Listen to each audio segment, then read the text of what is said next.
Hey guys, today we're gonna do a little bit of a different kind of video. We're gonna compose music. We're gonna make a track with the computer, but there are some rules. So rule number one, no synthesizers.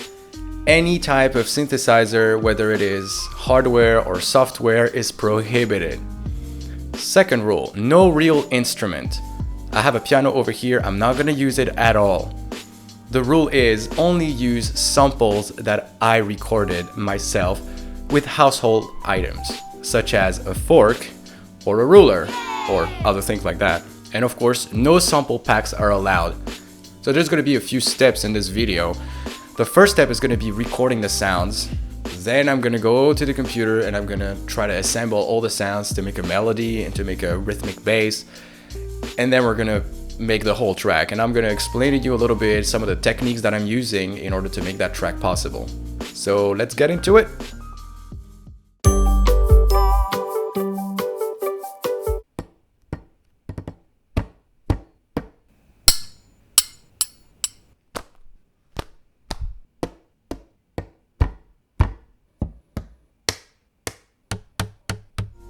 Then there is one instrument that I really want to use. It's the beer bottle. You can do so many things with a beer bottle. You can just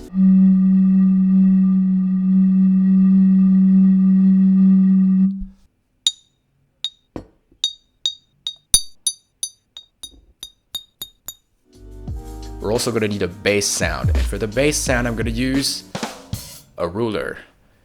And yes, you know what I'm going to do with it. It's the most annoying sound in a classroom that you've ever heard. It's this sound.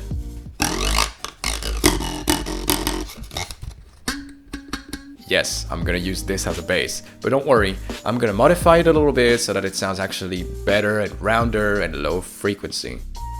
Low pitch. Let's do the vocals.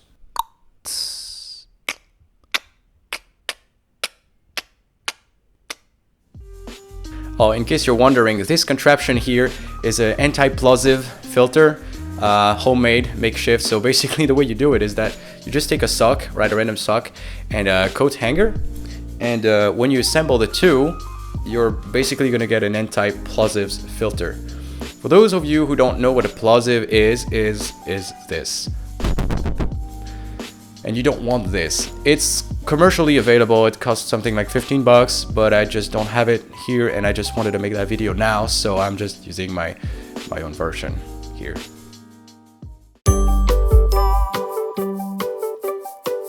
So here we are in Fruity Loops Studio. We're going to start with a rhythmic pattern. So here we're just going to record something quickly with the MIDI keyboard and see what it sounds like.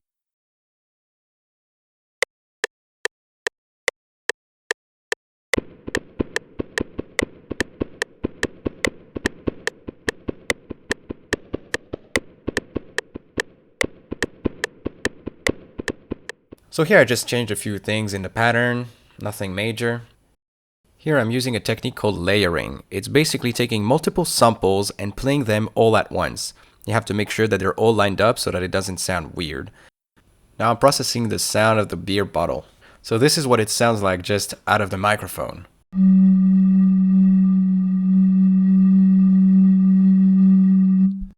You might have noticed, but it's not exactly on pitch, and the pitch kind of changes through time. So this is something I want to correct. And to do that, I'm going to use an auto-tune plugin that is free, which is called G-Snap. So this is what I'm loading now. The idea is to snap the sound of the bottle to the right note and then re-record it using the Edison audio recorder. Once this is done, I can adjust the envelope of the sound so that it sounds more natural, kind of like a flute sound. This is what I'm going for here.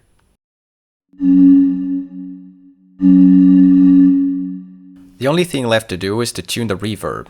And now it's time for the main melody. It kind of goes like this.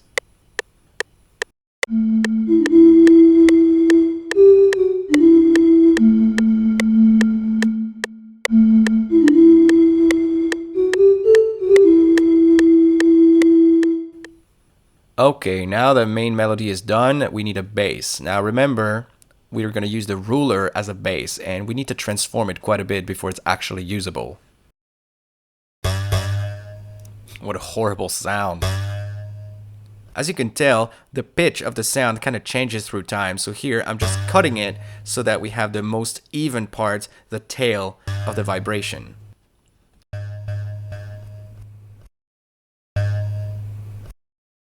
And here I just apply the same technique to correct the pitch of the sound.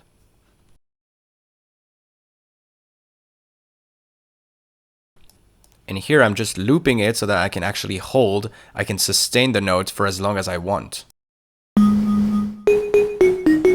Okay, time to record the bass line now.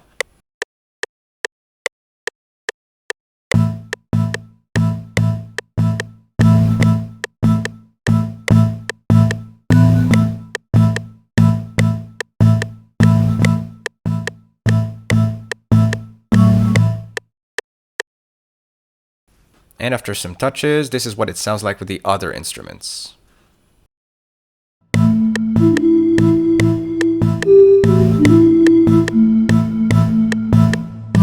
Then on to the B section.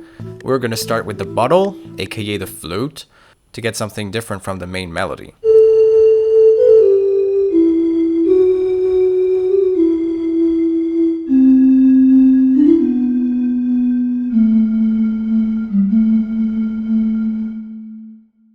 You know the story by now, we just make some touches and we record another bass, and this is what it sounds like.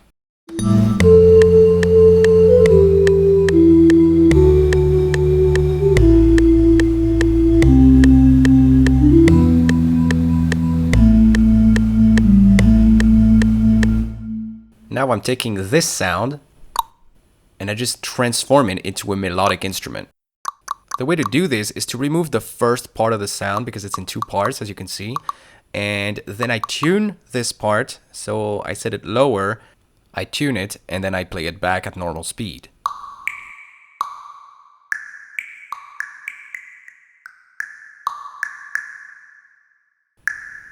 And now it's time for the amazing solo with that newly made instrument.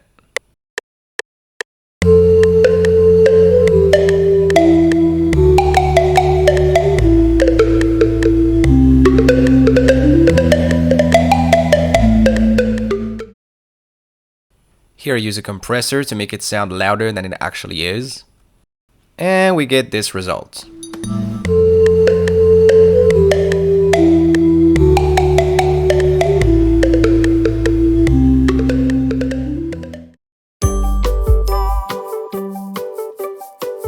At this point, we're almost done.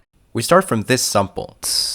We reverse it, we add reverb, we add another reverb, and then we flip it back to get this result.